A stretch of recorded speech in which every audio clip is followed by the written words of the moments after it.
우리가 그동안 현실적인 신앙, 실제적인 신앙은 어디서 오느냐? 전지전능하시고 무소부조하신 살아계신 하나님을 믿는 그 믿음에서 온다 그랬습니다. 이제 그 믿음이 우리의 일상의 삶에서 나타나야 되는데, 사람이 태어나서 제일 처음에 부모님을 만나게 되고, 그리고 평생을 많은 사람들과의 만남 속에서 인생을 살아가게 됩니다. 우리가 교회에 나와서도 믿음을 가지신 분들과 신앙적으로 서로 만나고 교제하고, 더 나가서 믿지 않는 사람들에게 만나서 복음을 전하기도 하고, 또 다른 사람들에게 사랑을 실천하면서 더불어 사는 세상을 만들어 갑니다. 오늘은 그 중에서 신앙인의 만남이라고 하는 것이 어떤 것인가를 말씀드리고, 다음 주일은 교제를 한다고 하는 것이 어떤 것인가를 말씀드리려고 합니다. 인생에서 가장 중요한 것은 만남이지요. 옛날 어른들 말씀에 복 중에 복이 인복이다, 그렇게 얘기를 합니다. 사람을 잘 만나는 것이 복이라고 하는 말씀이 있죠. 만남이 없는 인생은 없습니다. 인생에 있어서 누구를 만나느냐에 따라서 그 사람의 인생이 달라집니다. 또한 내가 만난 사람들은 나 때문에 그의 인생이 달라질 수 있게 되는 것이지요. 이 만남들이 어떤 사람에게는 일생의 축복이 되는 사람도 있고, 일생의 원망이 되는 사람들도 있습니다. 남편은 아내를 잘 만나야 되고, 아내는 남편을 잘 만나야죠. 자식들은 부모를 잘 만나야 되고, 학생은 선생님을 잘 만나야 됩니다. 일하는 사람들은 사장님을 잘 만나야 되고, 사장은 일하는 종업원을 잘 만나야 됩니다. 교회에서도 교인들은 좋은 목사님을 만나야 되고, 목사는 좋은 교인들을 만나야 됩니다. 이렇게 인생에 있어서 만남이라고 하는 것은 정말 절대적인 것이죠. 자, 여러분들의 만남은 어떠신 것 같습니까? 축복인 것 같습니까? 아니면 원망이신 것 같습니까? 만남에서 가장 중요한 것은 사람에 대한 태도입니다. 사람을 대하는 태도가 그 만남을 결정짓기 때문입니다. 오늘 우리가 읽은 창세기 18장은 아브라함이 부지 중에 만난 3명의 손님을 잘 대접한 결과 아브라함의 가정에 큰 축복을 받게 되는 과정이 나옵니다. 그런데 우리가 여기서 첫 번째 주목해야 할 것은, 아브라함이 3사람을 만나기 전에 창세기 18장 1절의 시작이 여호와께서 마므레의 상수리 나무들이 있는 곳에서 아브라함에게 나타나셨느니라. 3사람의 손님을, 사람을 만나기 전에 왜 갑자기 하나님께서 아브라함에게 나타나셨다고 얘기할까? 이 말씀을 주목해 보면 나타난 3사람은 하나님이 보낸 사람이라고 하는 뜻이 됩니다. 우리가 사람을 만날 때 하나님께서 내게 보낸 사람이다 라는 것입니다. 이것이 믿음을 가진 우리가 사람을 대하는 첫 번째 태도입니다. 우리가 누구를 만나든지 간에 하나님께서 보낸 사람, 이런 마음 자세로 만남이 시작되어야 된다고 하는 것이죠. 한참 더운 날, 아브라함이 장막 어귀에 있는 상수리 나무가 만들어준 서늘한 그늘에서 쉬고 있었는데, 문득 이상한 느낌이 들어서 고개를 들어보니까 웬 낯선 사람 3이 맞은편에 서 있는 것을 발견하게 됩니다. 우리는 보통 낯선 사람을 딱 만나게 되면 경계하고 의심하고, 혹시 나를 해치러 온 사람이 아닐까라고 생각하는데, 아브라함은 마치 반가운 손님이라도 맞이하는 것처럼 달려나갔다. 그리고 땅에 엎드려 절을 하며 그들을 영접합니다. 그곳은 사람이 많이 사는 곳이 아닙니다. 유목 생활을 하던 아브라함은 그 당시에 사람을 만나기가 그렇게 만만치 않았을 터. 거기다가 낯선 사람을 경계해야 될 텐데 달려나가서 땅에 엎드려서 그들을 영접했다. 세상에서 가장 무서운 것이 사람이다라고 배웠고 그렇게 사는 우리에게는 참으로 낯선 광경이 아닐 수 없습니다. 16세기에 네덜란드 화가였던 렘브란트가 그린 아브라함과 세 천사라고 하는 그림이 있습니다. 그 그림에 가만히 보면 왼쪽에 그 세 사람의 손님들이 있습니다. 그 손님들에게는 환한 빛이 나고 있습니다. 아마 예전에 거룩한 사람을 표현할 때 후광이라고 하는 거 있는 것처럼 세 사람에게 빛이 납니다. 그 오른쪽에 아브라함이 무릎을 꿇고 그들을 영접하고 있는데 그 세 사람에게 비춰진 그 빛이 아브라함에게 비춰져서 아브라함의 얼굴도 환하게 빛이 납니다. 렘브란트는 이 그림을 통해서 우리에게 하고 싶은 말이 뭘까? 아브라함은 지금 자기 앞에 있는 세 사람의 정체를 알지 못합니다. 그들이 선한 사람인지 그들이 나쁜 사람인지 알 수 없습니다. 아브라함이 알 수 있는 것은 그들이 먼 길을 왔다라고 하는 것입니다. 그런데 아브라함은 이 낯선 사람들을 마치 하나님께서 보내준 사자들인 것처럼 맞이하고 있습니다. 렘브란트가 그린 아브라함의 얼굴이 빛나는 이유는 바로 지극히 환대하는 이 정신을 통해서 아브라함도 환하게 빛이 나는 거룩함이라고 말하고 싶을 것입니다.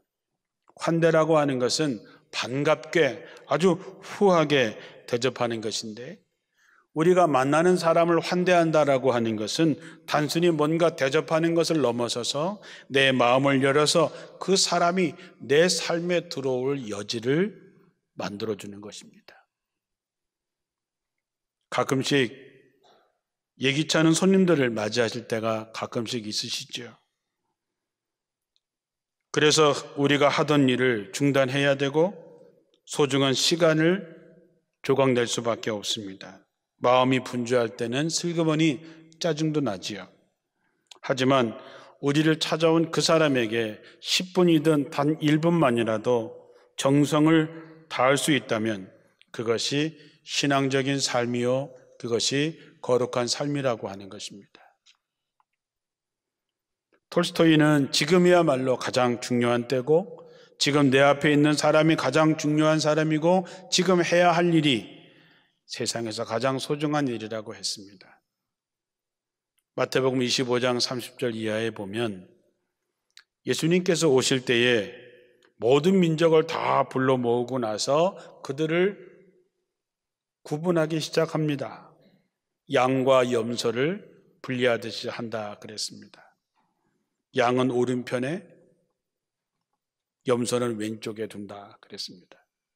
그리고 오른쪽에 있는 양으로 구분된 사람들에게 이렇게 얘기합니다. 내 아버지께서 주신 복을 받을 자들이여 창세전부터 너희를 위하여 예비된 나라를 상속받으라.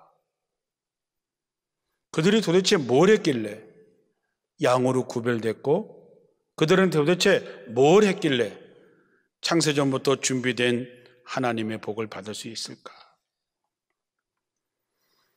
35절부터 이렇게 나옵니다. 내가 줄일 때에 너희가 먹을 것을 주었고 내가 목마를 때 마실 것을 주었고 나그네 되었을 때에 영접했고 헐벗었을 때에 옷을 입혔고 병들었을 때에 돌아보았고 옥에 갇혔을 때에 찾아와 보았다. 그런데 뜻밖에도 양으로 구별된 의인들이 이렇게 얘기합니다. 주여 우리가 어느 때 그렇게 했습니까? 그렇게 한 적이 없다는 것이죠. 우리가 언제 주님이 줄이실 때 먹을 것을 드렸고 목마를 때 마실 것을 주었고 우리가 나그네 됐을 때 영접했으며 헐벗었을 때에 옷을 입혔나이까? 우리가 언제 병들었을 때에, 옥에 갇혔을 때에 우리가 언제 찾아봤습니까? 우리가 그렇게 한 적이 없습니다. 그때 임금님이 얘기하지요. 내가 너희에게 이르는데 너희가 여기 있는 내 형제 중에 지극히 작은 자 하나에게 한 것이 곧 내게 한 것이다. 지극히 작은 자, 세상에서 별 일 없는 사람, 때때로 나를 귀찮게 하는 사람에게 한 것이 곧 주님께 한 것이라는 것이죠.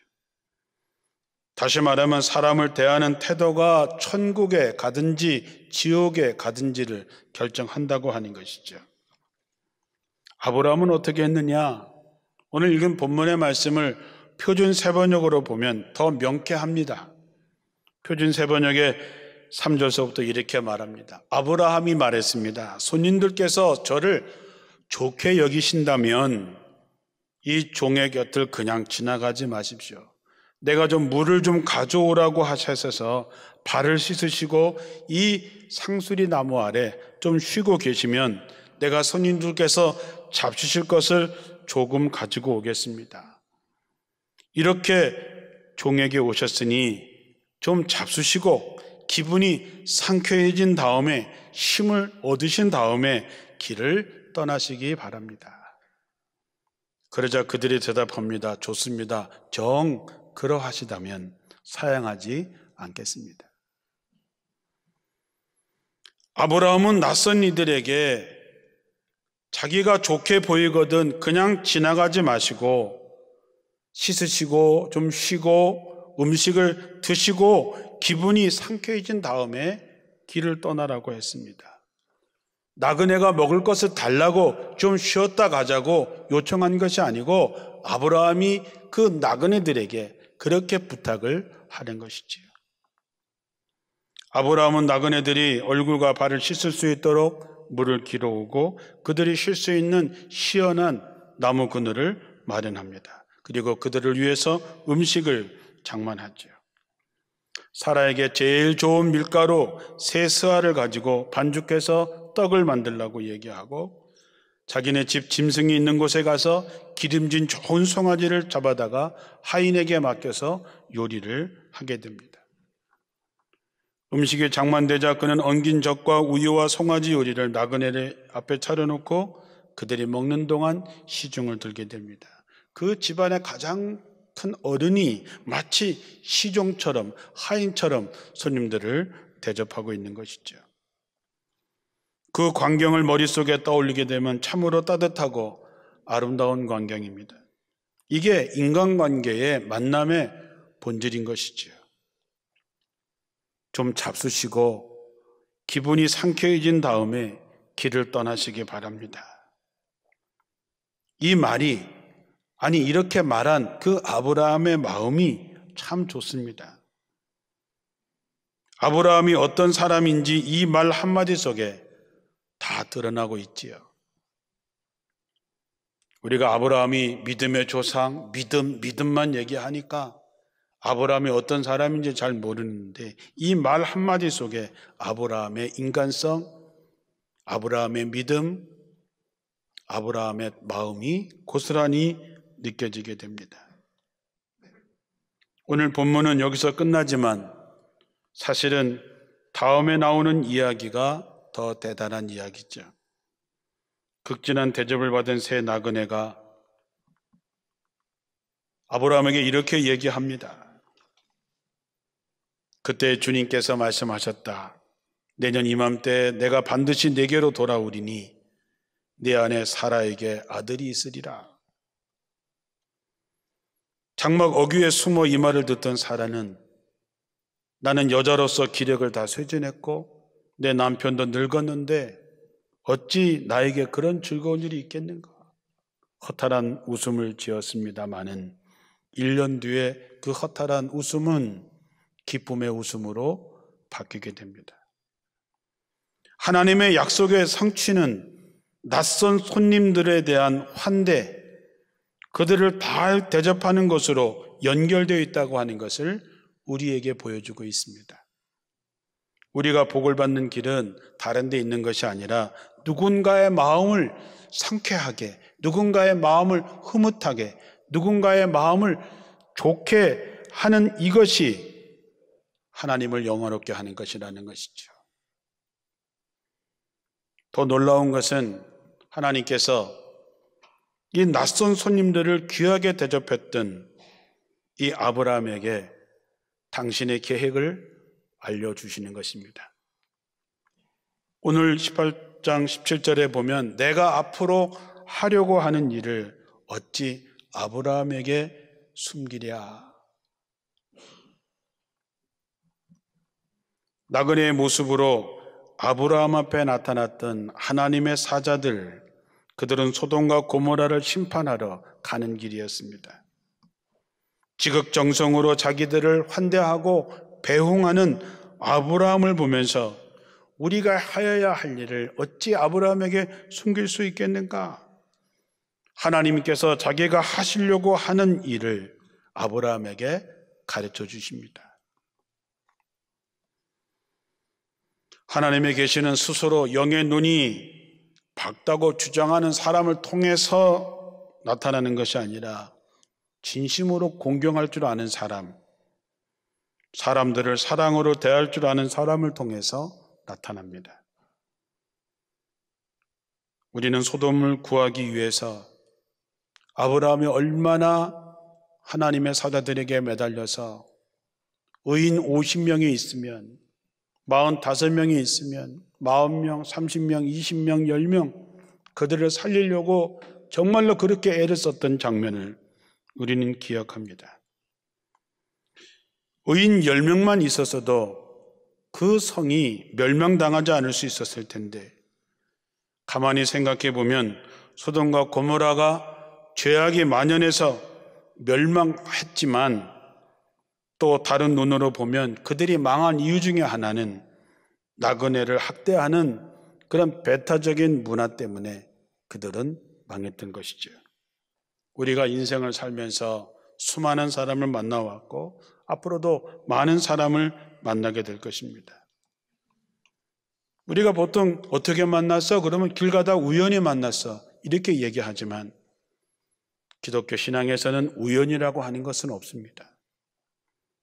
그렇기 때문에 우리가 이미 만나고 있는 사람뿐만 아니라 만나게 되는 모든 사람은 하나님의 섭리 가운데서 만난 사람입니다. 하나님이 보내주신 사람으로 만나게 되는 것이죠. 그래서 좋은 사람도 불편한 사람도 모두 하나님께서 만나게 하신 것입니다. 그렇기 때문에 쉽지 않지만 용납하고 받아주고 소중하게 생각하고 할 수만 있다면 환대해 줘야 되는 것이지요. 성경에서 위대했던 신앙인들은 하나님의 계획 속에서 하나님께서 보내주신 사람들을 만났습니다.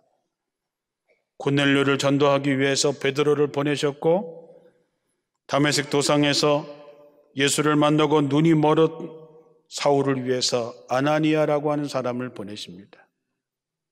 목숨을 부지하기 위해서 도망치는 엘리야에게는 사르밧의 과부를 만나게 하셨고 성경의 모든 사람들은 사람들을 만남을 통해서 그들을 살게 하셨고 하나님의 일을 하게 하셨습니다.